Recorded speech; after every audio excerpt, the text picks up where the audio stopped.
The legend lives on from the Chippewa on down of the big lake they call Gitchagumi. The lake, it is said, never gives up her dead when the skies of November turn gloomy. With a load of iron ore, 26,000 tons more than the Edmund Fitzgerald weighed empty.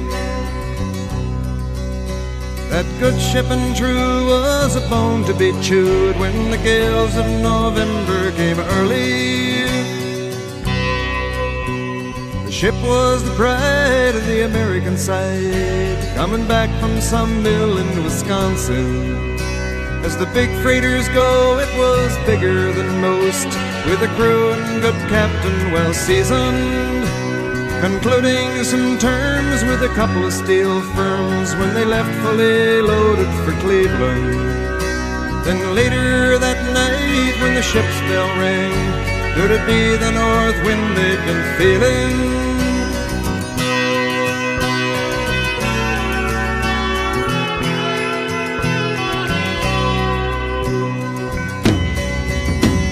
The wind in the wires made a tattletale sound, and the wave broke over the railing. And every man knew, as the captain did too, 'twas the witch of November come stealing. The dawn came late and the breakfast had to wait when the gales of November came slashing. When afternoon came, it was freezing rain in the face of a hurricane west wind.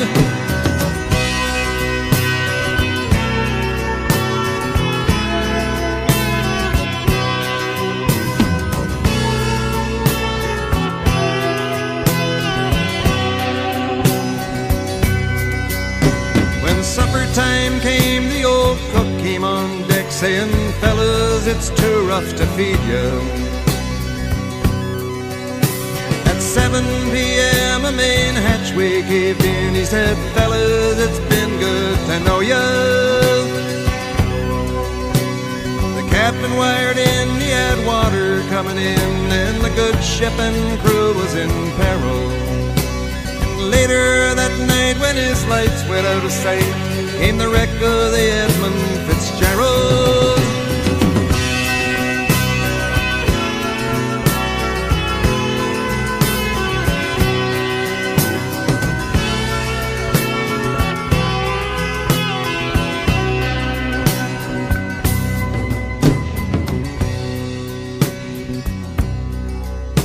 Does anyone know where the love of God goes when the waves turn the minutes to hours? The searchers all say they'd have made Whitefish Bay if they'd put 15 more miles behind her. They might have split up or they might have capsized. They may have broke deep and took water. And all that remains is the faces and the names of the wives and the sons and the daughters.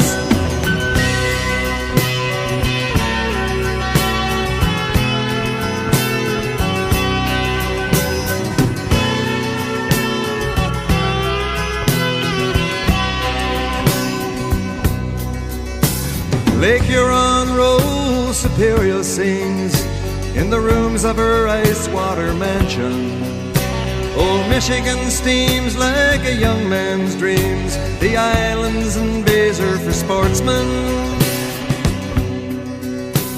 And farther below, Lake Ontario takes in what Lake Erie can send her. And the iron boats go, as the mariners all know, with the gales of November remembered.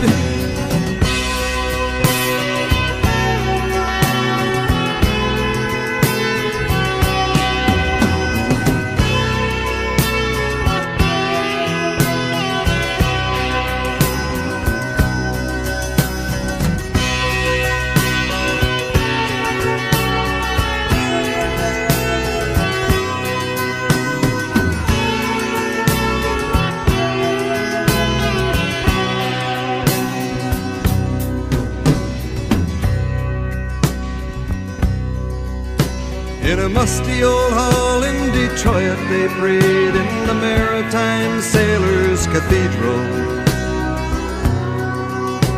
The church bell chimed till it rang 29 times for each man on the Edmund Fitzgerald.